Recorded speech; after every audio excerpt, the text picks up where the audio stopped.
Hello, thank you for joining me in the reading for day 113 with the Course Companion group. This is section 7, the ego's use of projection. And if you will please join me in prayer. Dear God, please enable me to set aside everything I think I know for an open mind and a new experience. This section of the reading will not include the Course Companion's commentary by Emily Bennington or Robert Perry, as it's not been released yet. I will do a separate video on the commentary from the Course Companions. This is the text reading. We are in chapter 7, the extension of the kingdom. This is section 7, the ego's use of projection. We once said that without projection there can be no anger. Footnote 47. Text chapter 6 section 2. Anger without projection is impossible. But it is also true that without extension there can be no love. Extension is a fundamental law of mind and therefore one which always operates. It is the law by which you create and were created. It is the law which unifies the kingdom and keeps it in the mind of God. To the ego, it is the law of projection, perceived as a way of getting rid of something it does not want. To the Holy Spirit, it is the fundamental law of sharing, by which you give what you value in order to keep it in your own mind. To the Holy Spirit, it is the law of extension. Footnote 48. Given that extension here is being contrasted with deprivation, see the next sentence. It refers to expansion or enlargement. To the ego, it is the law of deprivation. It therefore produces abundance or scarcity depending on how you choose to apply it. This choice is up to you, but it is not up to you to decide whether or not you will utilize this law. Every mind must project or extend because that is how it lives. And every mind is life. The ego's use of projection must be fully understood before the inevitable association between this law and anger can be finally unmade. The ego always tries to preserve conflict. It is very ingenious in devising ways which seem to diminish conflict only because it does not want you to find it so intolerable that you will insist on giving it up. Therefore, it tries to persuade you that it can free you of conflict, lest you give it up and free yourself. The ego, using its own warped version of the laws of God, uses the power of the mind only to defeat the mind's real purpose. It projects conflict from your mind to other minds in an attempt to persuade you that you have gotten rid of it. Footnote 49. The picture assumed here is that your mind is in conflict because it is split between ego and spirit.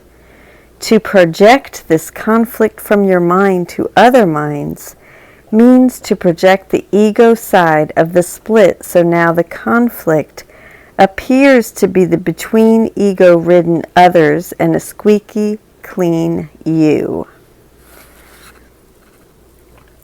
This has a number of fallacies which may not be so apparent.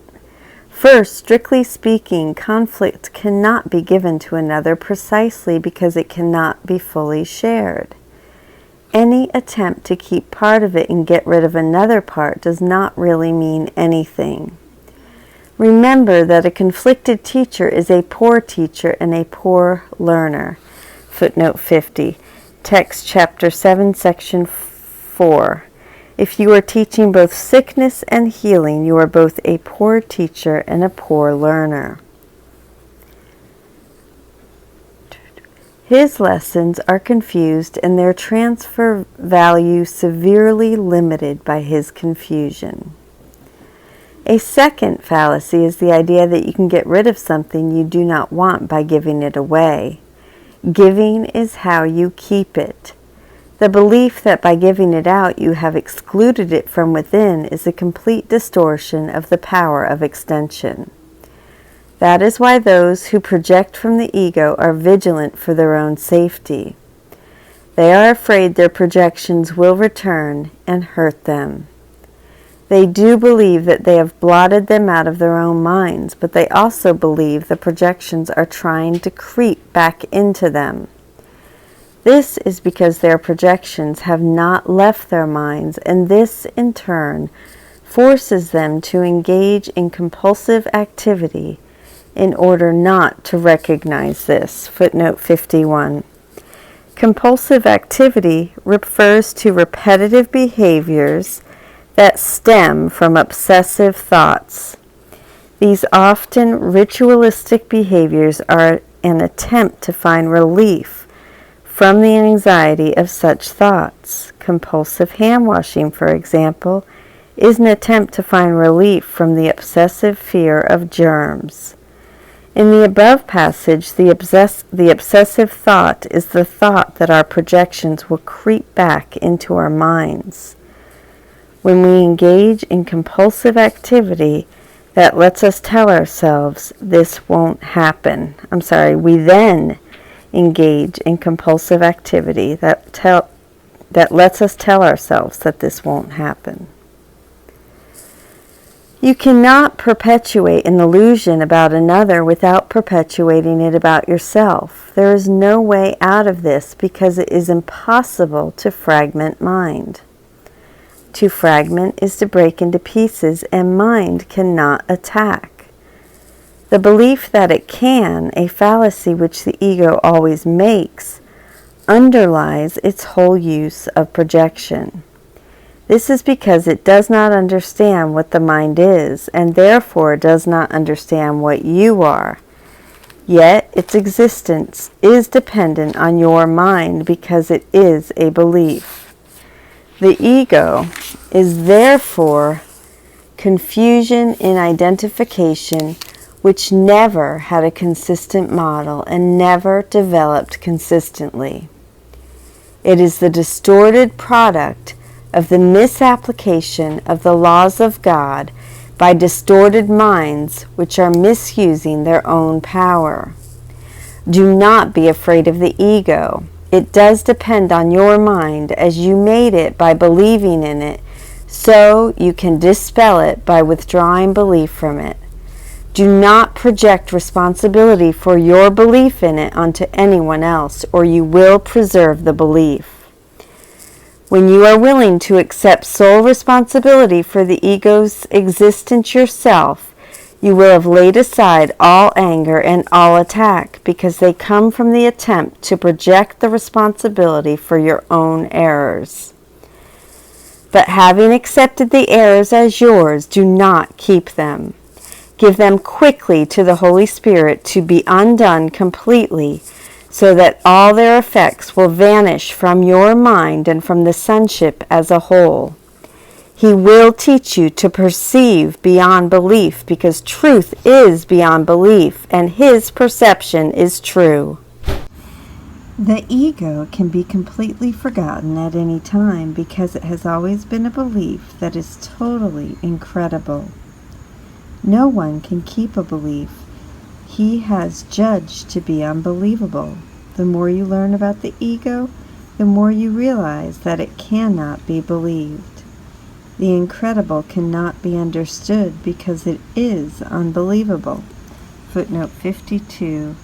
This sentence draws on the fact that the literal meaning of incredible is unbelievable.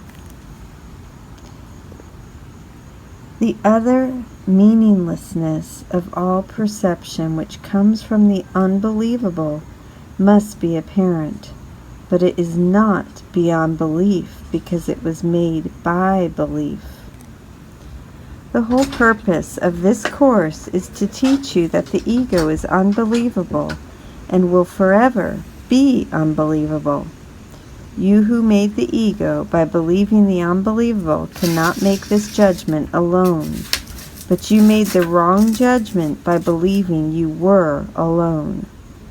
By accepting the atonement for yourself, you are deciding against the belief that you can be alone, thus dispelling the idea of separation and affirming your true identification with the whole kingdom as literally part of you. This identification is as beyond doubt as it is beyond belief. Your wholeness has no limits because its being is in infinity. Only you can limit your creative power, but God wills to release it. He no more wills you to deprive yourself of your creations than he wills to deprive himself of his. Do not withhold your gifts to the sonship, or you will withhold yourself from God. Section 8. Your boundless self-fullness. Selfishness is of the ego, but self-fullness is of the Spirit, because that is how He created it. The Holy Spirit is in the part of mind which lies between the ego and the Spirit, mediating between them, always in favor of the Spirit. To the ego this is partiality, and it therefore responds as if it were the part that is being sided against.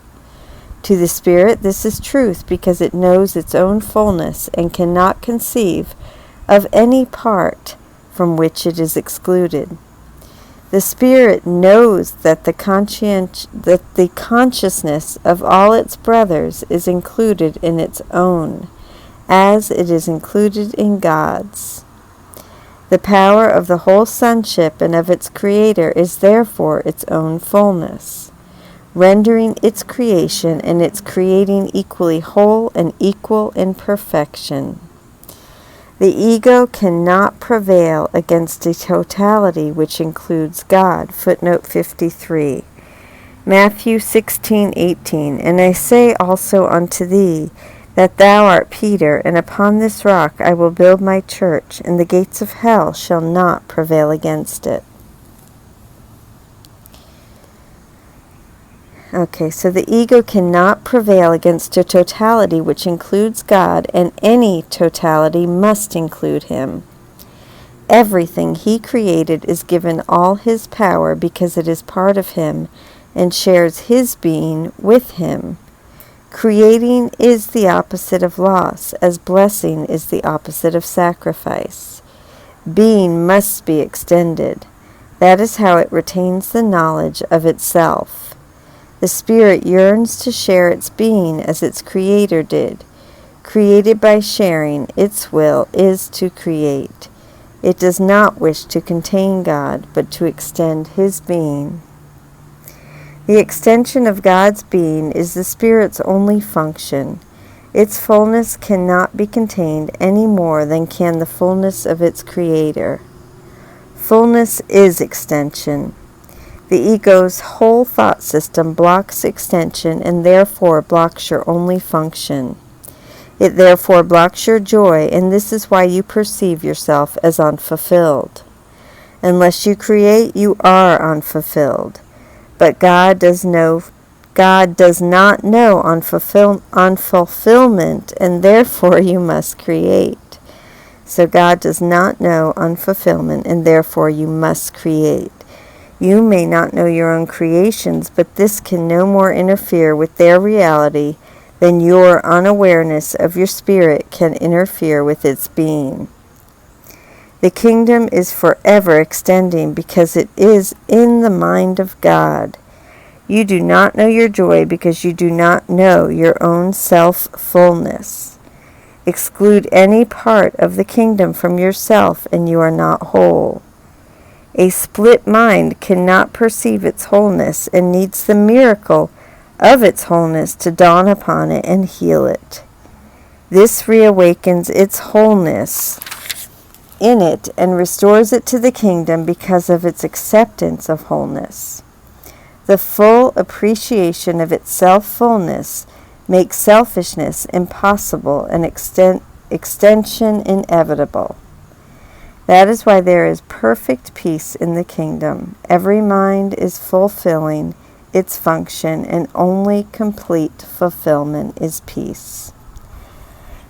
Insanity appears to add reality, but no one would claim that what it adds is true. Insanity is therefore the non-extension of truth, which blocks joy because it blocks creation and therefore blocks self-fulfillment. The unfulfilled must be depressed because their self-fullness is unknown to them. Your creations are protected for you because the Holy Spirit who is in your mind knows of them and can bring them into your awareness whenever you will let Him. They are there as part of your own being because your fulfillment includes them. The creations of every Son of God are yours because every creation belongs to everyone, being created for the sonship as a whole. You have not failed to add to the inheritance of the sons of God, and thus you have not failed to secure it for yourself. If it was the will of God to give it to you, He gave it forever. If it was His will that you have it forever, He gave you the means for keeping it, and you have done so. Disobeying God's will is meaningful only to the insane. In truth, it is impossible. Your self-fullness is as boundless as God's.